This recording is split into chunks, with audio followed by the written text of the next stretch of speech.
Assalamu alaikum, my dear students. As I told you earlier that I will upload first term and second term topics side by side. Today I will going to teach you about drugs used in diarrhea. So let's start. First here important questions from this topic. Define diarrhea. Diarrhea কাকে বলে এটা আমাদের জানতে হবে. Next, mention the types of diarrhea. Diarrhea কি কি ধরনের হতে পারে. Mention the etiological factors of diarrhea. আমাদের factors গুলো জানতে হবে important.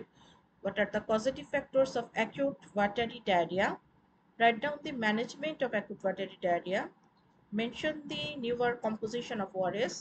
What is the newer composition? Eta written এবং ভাইবায় must question. Why this newer composition has been introduced?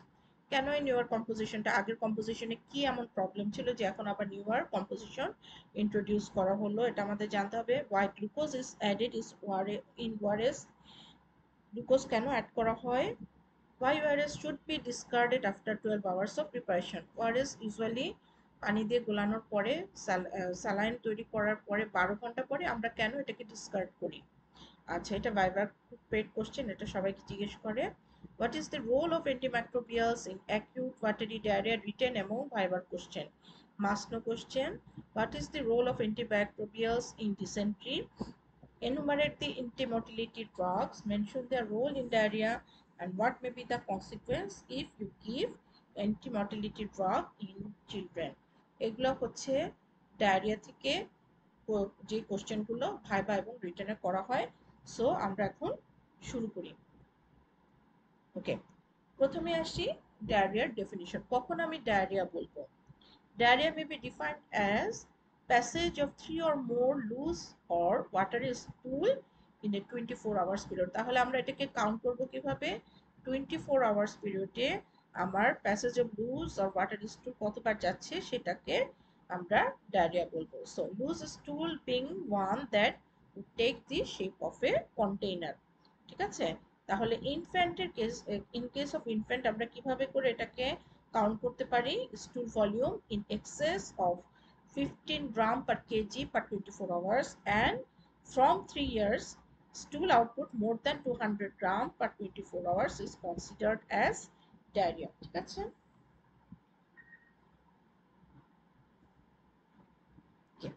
এখন আসি what are the diarrhea types. Classification সবচেয়ে ইম্পর্টেন্ট, যেটা যেটা বেশি হয় সেটা হচ্ছে acute watery diarrhoea. Okay, next হচ্ছে ডিসেন্ট্রি. ডিসেন্ট্রি আমি কখন বলবো? ডিসেন্ট্রি বলবো যখন diarrhoea is visible with blood with or without mucus in stool, তখন এটাকে বলা হয় ডিসেন্ট্রি. অ্যাকিউট ওয়াটারি ডায়রিয়া কিন্তু actually self limiting and it usually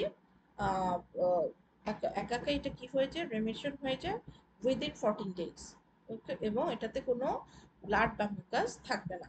vomiting and fever may be present. Acute watery ডায়রিয়াতে ভমিটিং অ্যান্ড ফিভার থাকতে পারে, নাও থাকতে পারে, কিন্তু মিউকাস এবং ব্লাড ইউজুয়ালি যায় না, তখনই আমরা এটাকে অ্যাকিউট ওয়াটারি ডায়রিয়া বলবো.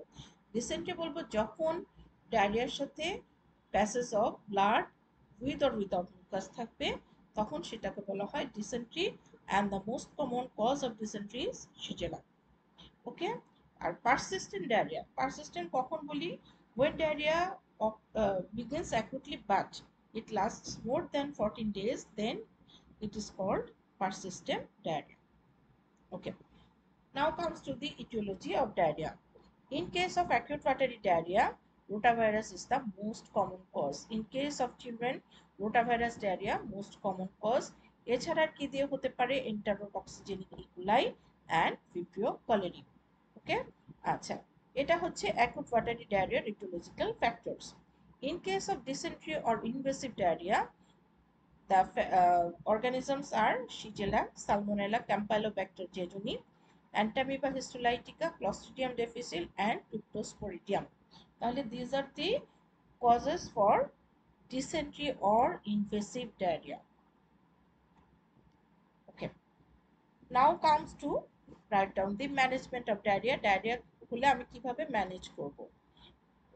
তো যদি আমার অ্যাকুট ওয়াটারি ডায়রিয়া হয় তাহলে আমাদের মেইন ট্রিটমেন্ট প্ল্যান হচ্ছে ফ্লুইড ডেপ্রিশনকে ট্রিট করা, অ্যান্ড শক অ্যান্ড অ্যাসিডোসিসকে ট্রিট করা, কারেক্ট করা, maintenance of nutrition and drug therapy if required.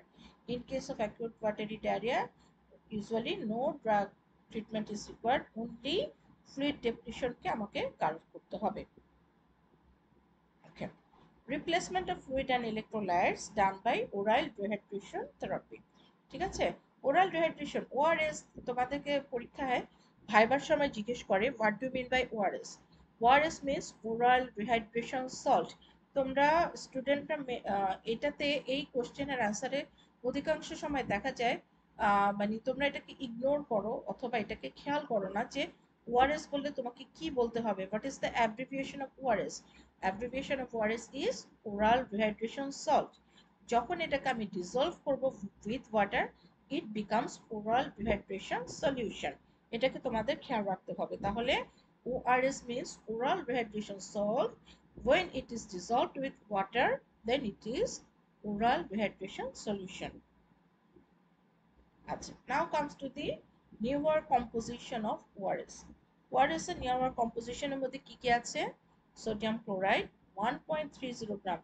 এই চারটা কম্পোজিশন, এই চারটা জিনিসই থাকে। ওল্ডার কম্পোজিশন ওই চারটাই ছিল, কিন্তু তাদের পরিমাণটা বেশি ছিল। এটাকে কি করা হয়েছে? এটাকে রিডিউস করে দেওয়া হয়েছে।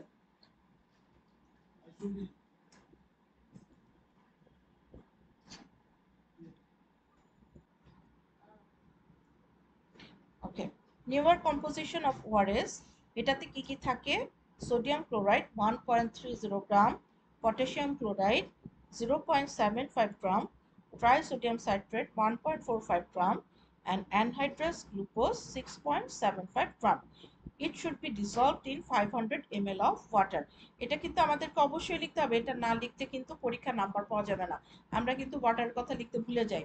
যখন নিউয়ার কম্পোজিশন আমাদেরকে লিখতে দিবে তখন অবশ্যই আমাকে লিখতে হবে to be dissolved in 500 ml of water, এটা যেন আমাদের মনে থাকে। ওকে, এই নিউয়ার কম্পোজিশনটা করার উদ্দেশ্যটা কি? Why it has been introduced? Because this newer composition of ORS is made to reduce the osmolarity of ORS, which is the main cause of increasing mortality rate. Thereby reducing osmolarity rate, we can reduce the mortality rate. That's why newer composition has been introduced. আচ্ছা, তা আমরা যে ম্যানেজমেন্টে বললাম যে আমাদের কি কি ম্যানেজমেন্টের ছিল, হচ্ছে মোটো হচ্ছে ফ্লুইড ডেপ্লিশনটাকে কারেক্ট করা, maintenance of nutrition and drug therapy. তো ফ্লুইড রিপ্লেসমেন্ট আমরা কি দিয়ে করছি? It is done by ORS. তো ফ্লুইড রিপ্লেসমেন্ট কিভাবে করব? It is done depending on the degree of dehydration. আমরা সাইন অফ ডিহাইড্রেশন দেখব, mild, moderate and severe, and then mild or moderate and severe degree of ডিহাইড্রেশনের উপর basis করে আমরা কি করব? ফুড রিপ্লেসমেন্ট থেরাপিটা দিব। ওকে ওকে, আচ্ছা, এখন আসি যে আমরা ওআরএস এ কেন আমরা গ্লুকোজটা অ্যাড করলাম, এটা কিন্তু অ্যানাদার একটা question. Why glucose is added in ORS? Glucose is very important for sodium glucose co transport. আমরা কিন্তু সোডিয়াম ক্লোরাইড দিচ্ছি, পটাশিয়াম ক্লোরাইড দিচ্ছি, অ্যানহাইড্রাস গ্লুকোজ দিচ্ছি এবং ট্রাইসোডিয়াম সাইট্রেট দিচ্ছি। এখানে সোডিয়ামের কো ট্রান্সপোর্টের জন্য আমাদের গ্লুকোজ দিতে হবে। ঠিক আছে, আচ্ছা, আরেকটা কোশ্চেন আমি বলেছিলাম যেটা ভাইভাতে জিজ্ঞেস করে, why ORS is discarded after 12 hours of preparation? এটা কি? যে আমরা জানি যে ওআরএস এ যেহেতু গ্লুকোজ থাকে, glucose acts as a media for growth of microorganism. So after 12 hours আমাকে ওআরএসটা ডিসকার্ড করতে হবে না। এখন আমি যে বললাম depending upon the degree of dehydration we will give fluid replacement therapy. তো ফ্লুইড রিপ্লেসমেন্টটা আমরা যে ডিগ্রি অফ ডিহাইড্রেশনটাকে আমরা কিভাবে বুঝতে পারবো যে পেশেন্টকে আমি কিভাবে দিব? আমি কি ওরাল রিহাইড্রেশন সলিউশন ইউজ করব, নাকি আমি তাকে ইন্ট্রাভেনাস ফ্লুইড রিপ্লেসমেন্ট থেরাপি দিব? এটা আমি বুঝবো ডিগ্রি অফ ডিহাইড্রেশন। আচ্ছা, ডিগ্রি অফ ডিহাইড্রেশনটা অ্যাকচুয়ালি এটা মেডিসিনে এবং পেডিয়াট্রিক্সে পড়ানো হয়, সেখান থেকে এটা নেওয়া। যে আমি কিভাবে বুঝবো? কন্ডিশন দেখবো পেশেন্টের, সে কেমন আছে। এটা যদি মাইল্ড হয় তাহলে ওয়েল অ্যালার্ট থাকবে, যদি মডারেট হয় তখন রেস্টলেসনেস, ইরিটেবল থাকবে, অ্যান্ড যদি সিভিয়ার ডিহাইড্রেশন হয় তখন patient will be lethargic and unconscious. আচ্ছা, what will be the condition of eyes? Normal, sunken, very sunken, skin pinch goes back normally. আমি স্কিন পিঞ্চ করব শ্যাফটে, তখন দেখা যাবে, অথবা হচ্ছে যে বোনস, লং বোনসের উপর স্কিন পিঞ্চ করলে দেখা যাবে যে স্কিন পিঞ্চ নর্মালি চলে যাবে in case of mild. In case of moderate, goes back slowly, and in case of severe dehydration, goes back very slowly. State of dehydration. Acha, state of dehydration in case of mild case, no sign of dehydration. There will be some sign of dehydration in case of moderate case, and severe dehydration তাহলে severe sign থাকবে। আচ্ছা, fluid deficit কত হবে? Less than 5% in no sign, 5 to 10% moderate, and more than 10% in case of severe dehydration. These are the main assessment. এই কয়েকটা দিয়ে আমরা হচ্ছে, এরা হচ্ছে মানে এটা দিয়ে আমি বুঝতে পারবো যে কি অবস্থা পেশেন্টের এবং আমাকে কিভাবে ফ্লুইড রিপ্লেসমেন্ট দিতে হবে। আচ্ছা, what are the other additional signs? In case of children, enterofontanity normal থাকবে হচ্ছে no sign, some sign is sunken, and severe very sunken.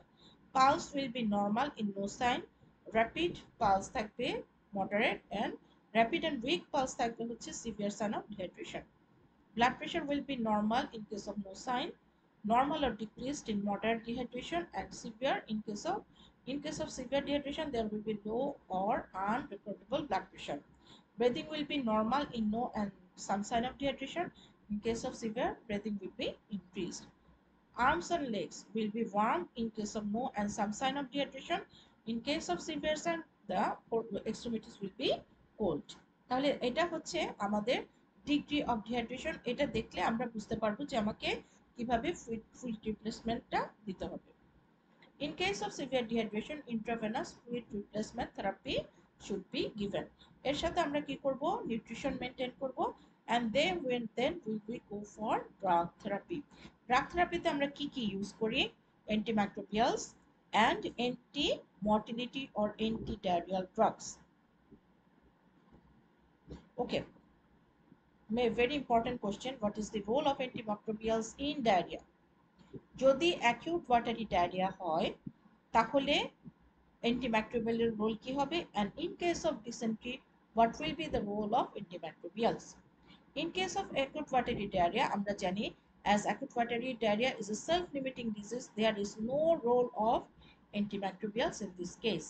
তোমাদেরকে এটাই কিন্তু রিটেনে ঠিক এভাবেই লিখতে হবে, আমি যেভাবে লিখে দিছি।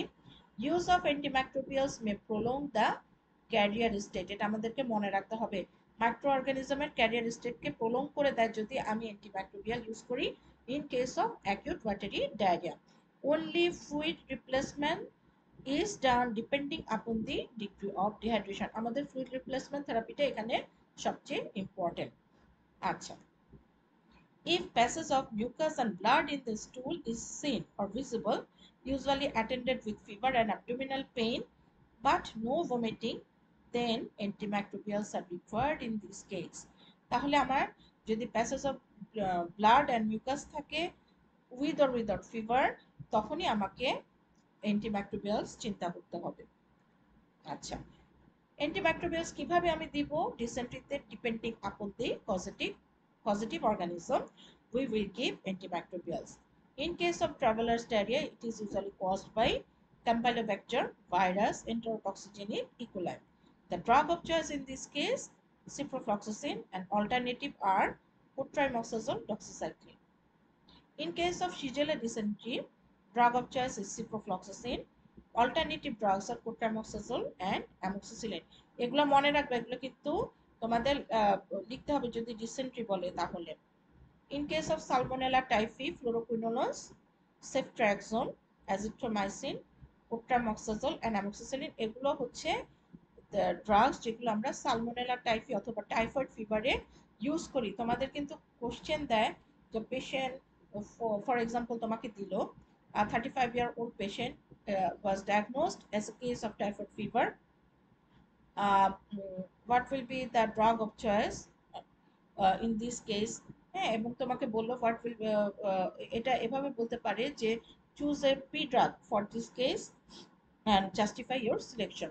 এটা হচ্ছে তোমাদের প্রবলেম বেসড কোশ্চেন। আমি তোমাদের কোশ্চেনটা বললাম, তোমরা খেয়াল রাখো, এভাবে করে কোশ্চেন প্রবলেম বেসড কোশ্চেন দিবে এবং তোমাকে বললো যে write down the drug treatment of typhoid fever. তখন তোমাকে লিখতে হবে কোন কোন অ্যান্টিবায়োটিক্সগুলো আমরা টাইফয়েডে ইউজ করি।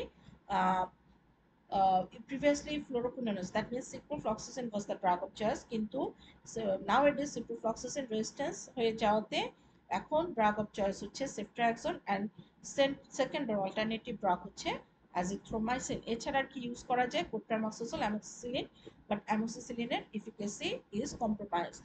ঠিক আছে, তাহলে আমরা এই ড্রাগগুলো ইউজ করব 14 to 21 days in case of typhoid fever. এটা বলে রাখলাম, এটা আমি আবার পরে ইনশাল্লাহ পড়াবো, কিন্তু এই জায়গাতে এটা আমি বলে দিলাম। ওকে, কলেরা আর হচ্ছে কলেরা হচ্ছে বিব্রম কলেরি। বিব্রম কলেরি দিয়ে হচ্ছে কলেরাতে ড্রাগ অফ চয়েস হচ্ছে টেট্রাসাইক্লিন। এখানে লেখাতে ভুল হয়েছে, সরি, এটা আমি পরে ঠিক করে দিব। Tetracycline is the drug of choice in case of cholera. The causative organism is Vibrio cholerae and tetracycline is the drug of choice for cholera. Okay, Campylobacter, norfloxacin and erythromycin. Norfloxacin and erythromycin, we can use these antibiotics in Campylobacter infection. In case of Clostridium difficile, metronidazole, vancomycin are the drugs used, and in case of Entamoeba histolytica, metronidazole is the drug of choice, and alternative drug is diloxanide furoate. তাহলে positive অর্গানিজমের উপর depend করে আমরা হচ্ছে ডিসেন্ট্রিতে কি করব? Antimicrobial use করব। So there is an obvious role of antimicrobials in case of dysentery, as there is passage of blood and mucus with fever, but there is no role of antimicrobials in case of acute watery diarrhea, as acute watery diarrhea is a self-limiting disease. Okay, last one is anti-motility drugs. Anti-motility drugs এর মধ্যে আমরা দুইটা drug use করি, একটা হচ্ছে morphine analogue. তোমাদের কিন্তু লোপারামাইড যখনই নাম বলতে বলবে, তোমাদেরকে এভাবে জিজ্ঞেস করে যে অ্যান্টিমোটিলিটি ড্রাগস এর মধ্যে আমরা একটা মরফিন অ্যানালগ ইউজ করি, সেটার নাম কি? লোপারামাইড। ওকে, অথবা জিজ্ঞেস করবে লোপারামাইড এর আরেকটা পরিচয় আছে, সেটা কি? সেটা হচ্ছে it is a morphine analogue.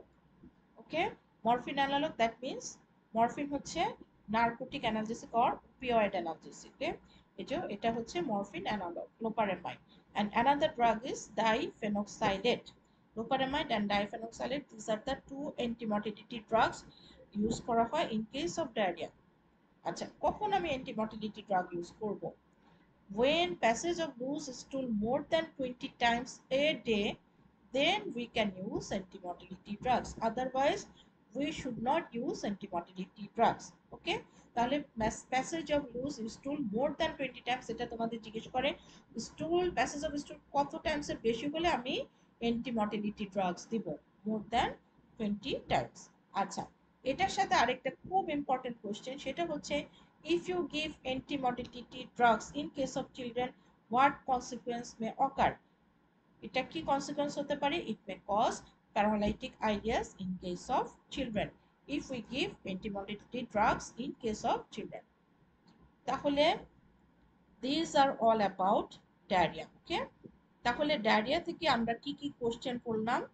আমরা পড়লাম define diarrhoea, classification of diarrhoea, তারপর পড়লাম important aetiological factors, positive factors for acute watery diarrhoea and dysentery, management of acute watery diarrhoea, composition of ORS, newer composition কেন তৈরি করা হলো, why glucose is added in ORS, glucose কেন আমরা দিচ্ছি, এবং ওআরএস প্রিপারেশনের কত ঘন্টা পরে এটাকে আমাকে ডিসকার্ড করতে হয়, কেন করতে হয়, what is the role of antimicrobials in acute watery diarrhoea, actually there is no role as it is self limiting, যদি আমি দেই তাহলে it will linger the carrier state, and what is the role of antimicrobials in dysentery, অবশ্যই role আছে, depending upon the causative organism who will give drugs in case of dysentery.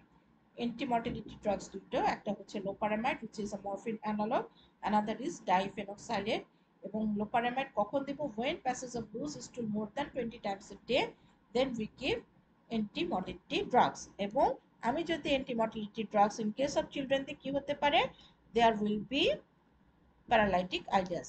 So that is all for diarrhoea. Thank you very much. আসসালামু আলাইকুম।